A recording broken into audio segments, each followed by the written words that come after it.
Mr. Arlo, I have lost my keys. I need to find them. And so begins the case of the man who got so stressed out over his lost keys that he had a heart attack, and it turned out they were in the sofa all along. Nice. Greetings. Hi. Welcome to Validate Me. It's a podcast where I show my dad things, and in turn my dad shows me things in the hope that the other person will validate them and tell them that their interests are cool, basically. Yeah. So I get to have Presley check out a whole bunch of cool, like, 80s and 90s media that I liked when I was about her age. And then she gets to have me check out a bunch of new school stuff and see if I like any of it at all. Right. I'm curious if old school and new school have anything to do with actual schools. They do not. I'm curious where they came from. Anyway. I wouldn't think so. And I wonder if old school and new school, like, moves. Like, is current day always new school? And old school is, like, 20 years ago? Yeah. Oh, interesting. It's a moving window? Yes. Like, they're not set times? Like, yeah, the old Where at some school, like, new the school will be, like, the early 2000s, always. Yeah. Oh, wait. No. Wait. Oh, I just had a realization that people will look back on, like... Probably, like, the next generation will look back on Avril Lavigne like they look back on the Beatles now. Yeah, that's probably not going to happen. Avril Lavigne is my queen. I'm sorry. Rest assured, that's not going to be a problem but, you like, have to that face is the someday. old school band that I'm cool because I'm into. Yeah, no, you can tell. You can always tell. Like, as you get older, you'll hear, like, things that were really cutting edge and avant-garde when you were a kid playing, like, in Macy's. Like, while you're shopping, like, that's a sign that you're getting older, is that when that kind of stuff turns into, like, easy listening Macy's music, you can tell that you've gotten older when that happens. Victorious in Macy's. I would lose my actual mind. Okay, so what are we talking about? We're talking about Zero Effect. We are talking about Zero Effect. So this is a movie that I discovered, I don't know, right as soon as it came out. I was super into films at the time. I think it's 89. I've got my notes here. Yeah, 1989. 1998. Oh, other way around. I had all the right numbers. It was in the wrong order. The right letters. 1998. This movie was directed by Jake Kasdan, who actually, this was his film debut. Really? He did a TV show called Freaks and Geeks. I've heard of that show. I need you to watch Freaks and Geeks. I think my you would friend love it. really likes that show. Yeah, Freaks and Geeks was really awesome, right? But this was his directorial debut. Came out like pretty mixed reviews. I think it's phenomenal, especially for a directorial debut. I think it's amazing for a first movie. He wrote and directed it. He's actually the son of a guy named Lawrence Kasdan, who co-wrote the Star Wars movies. Cool. And like a ton of other, let me look at Lawrence Kasdan stuff real quick. So he is the co-writer Empire Strikes Back, Raiders of the Lost Ark, Star Wars The Force Awakens, Solo, The Big Chill, which you don't know, Grand Canyon, The Accidental Tourist. Like, this guy's a big hitter sort of in Hollywood screenwriting. And so I think Jake Kasdan and maybe Paul Thomas Anderson or P.T. Anderson, I think their first movies came out right around this time, and I sort of pegged these two guys as people I wanted to watch. Like, I want to see how their careers developed and what kind of movies they made.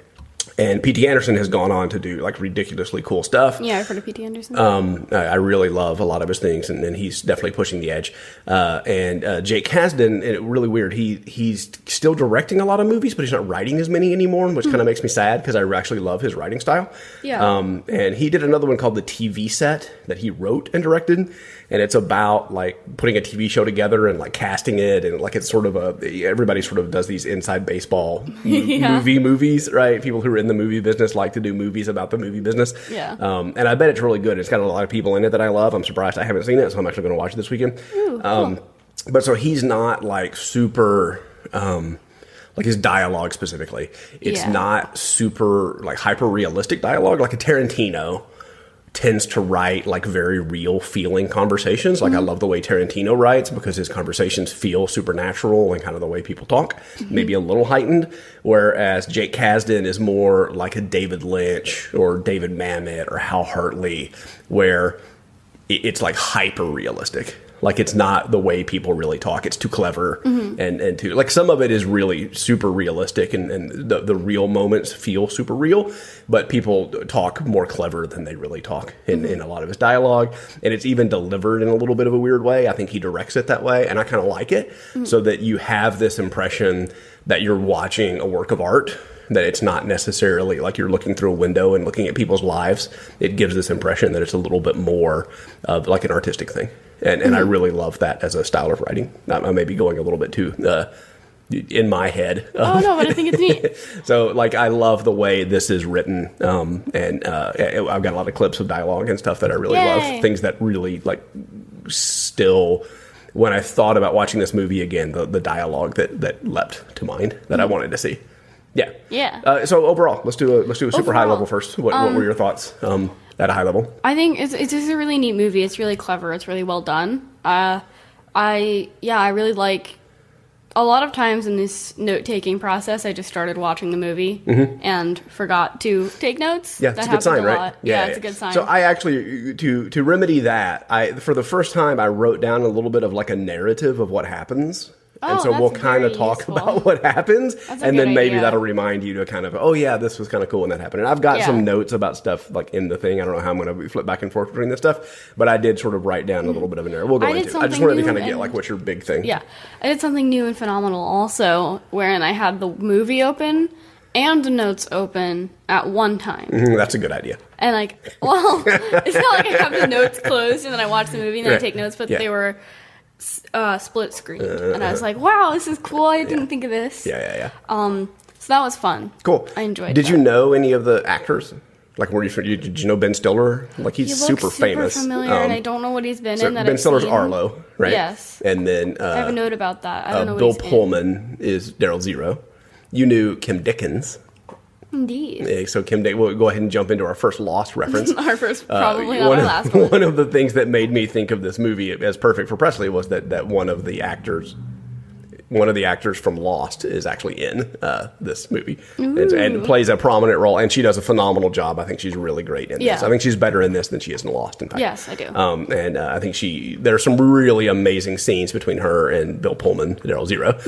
Towards the end of the movie, I think they have some really fantastic exchanges. Yes. That are some of my favorite stuff in the movie. Yeah. All right. It's cool. What else? Anything else? Super high level before we dive Yeah, in? so you said this was a pick that you totally just Yeah. blurted because Yeah, you yeah. didn't That's think right. of one. I was ill-prepared last Ill-prepared. podcast. Yes. Which I'm surprised Thanks for bringing that up I'm on the podcast. talking about our podcast on the podcast. Save it for your podcast. But I was surprised because you know what this reminds me of? What's that? Dirk Gently. It is very Dirk Gently. So I was Yeah. like, I thought Yeah, yeah. you were like, oh yeah, Presley likes Dirk No, I Gently, thought you would like so it. When we watched Dirk Gently, I kind of thought about it a little bit too. Yeah, yeah. I was the other way around. I was Because like, everything is Dirk connected. Gently. Yeah, Yes. right? It's like, make a Dirk Gently AU out of this. No, I love the. So at a super high level, right? We'll go through in detail, but at a super high level, this is like the world's greatest detective, and Yeah. it is actually loosely based, I think, on a Sir Arthur Conan Doyle book. So it's Sherlocky. So he is like Sherlock Holmes or Dirk Gently or sort of these great detectives, right? Maybe Blake. But he goes into it in a way that I don't like. I just love the way the movie does this. Like I love like the layers in a film like this. But so Daryl talks about at the beginning that being like completely objective is the key to being a great detective. To being a great observer is really what he's talking about, right? So if you remove all of your subjectivity, you can see the world as it is, and that you Yes. will be a great observer, and you will see patterns, and you will see things that other people won't see. And so he has mastered the art of being objective, Right. which is a really cool take on like Sherlock Holmes and like these other characters, and like sort of an explanation for why a lot of those great detectives and great characters are kind of jerks, right? as is Daryl Zero, right? Right. He's absolutely a jerk, and but he's sort of saying it's because I'm completely objective. Like I'm not thinking about like not hurting people's feelings. I'm just seeing the world as it is and describing Right. the world as it And is, and it's normally- fact and not like there's no judgment Yeah. in what I'm saying. Normally, this trope is used for male writers to be an asshole to women, and Yeah. but it wasn't used really that Deadpool. way. Or Deadpool. No, that's just not Deadpool is neat. Deadpool I always have to bring up cosplayers are Deadpool not. when somebody's bringing up. I'm actually going to watch Deadpool 2 this weekend. Oh, yeah. take me. I still I wanna haven't see seen it. it. We're going to watch it here. It's out on Ooh, video okay. now. Yeah. But yeah, yeah. so I think that was kind of a cool way to get in the head of I that liked great it a detective lot and in this explain why he is the way he is and what makes him such a good Hmm. detective. And then as we'll talk about later, like as his like emotional involvement creeps up, his detective prowess creeps down a little Yeah. bit. And it's like a beautifully done, like it wasn't super heavy handed or cliched Definitely or not. overdone. And like I'll ask you later so you can prepare for this, like what you thought. I know you hate the like forced romance in a story like this, and this one felt great to me. Like I thought they did a really beautiful job, and they were like equals. And like peers, and sort of this weird relationship, and the dance that sort of went back and forth between them. And there was all this subtext about like they clearly knew a lot about each other, but they were enjoying the relationship the way that it was, and so neither of them wanted to talk about like the elephant in the room. Right. Like neither of them wanted to say anything about, oh, hey, I know you're not who you say you are. Right. Because I want this thing that we have to last as long as it can. And there's this weird irony that the fake relationship that they were having was like the realest thing in the movie. Even though they were both acting like somebody else, they were both acting like someone else, being more themselves than they were in any other time. Like it's just it's cool. a super onion It's to really peel, neat. right? And so I like that. It's really clever, the whole detective story, and I love the scenes where they're doing the money drops and like all that stuff is going on. Like it's super well done, but just the sort of the relationship between those two characters is what makes this like a brilliant film for me. Like it's a really good detective story, but that relationship and their acting in that relationship, I think, is what makes it super work for me. Yeah. So that's my high level. Yeah. You want to talk about some details? Yeah, sure. So the title sequence is what I'm going to start with, because it tells me nothing about what this movie is going to be, but I do enjoy it. And this was early on in the, like somebody out there, I'm sure will correct me. Well, probably not, because nobody actually listens to this. If anybody listens to this, they would correct me. But I think Seven was maybe the first movie that hired a team to just do the opening credits. Like it used to be like when you watch a lot of my other picks, it's just like the movie is starting and the credits roll, like titles pop up over it, right? Yeah. But now, like when you watch a thing, it's a very specific. A lot of times it's CG, like this really cool CG thing that kind of flies around, and you see the credits roll, right? And the credits have nothing to do with the movie. It's just this cool visual way of printing that. And Seven did that. Seven did it. It may still be the best example of it ever, quite frankly. And it was the first that I remember of anyone doing that. And so it became a big thing for movies to have these title sequences that, the main actors aren't in them, so you can farm them out and have a team that's dedicated to just doing this, and they can spend just as long on that as you do on making the movie, if they want to, right? And in hindsight, like in the second watch, you see that it's all of his identities, right? Like all of the signatures, and so it's sort of Daryl Zigger, which is one of it was in the outtakes. It was in one of the Daryl Zero, kind of figuring out who he is and going through these different identities and stuff. But yeah, okay. Yeah. It doesn't really tell me anything about the movie. It does but I like not. it. It's cool.